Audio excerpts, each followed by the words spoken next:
So I just turned my old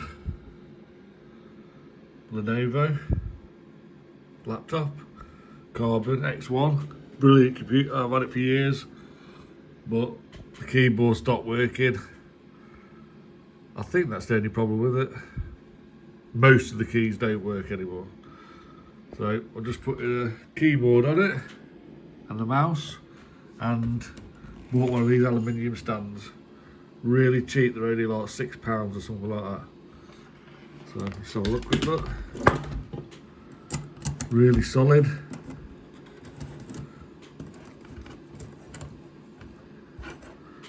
Hold it well, and it's a perfect height to use as like a PC.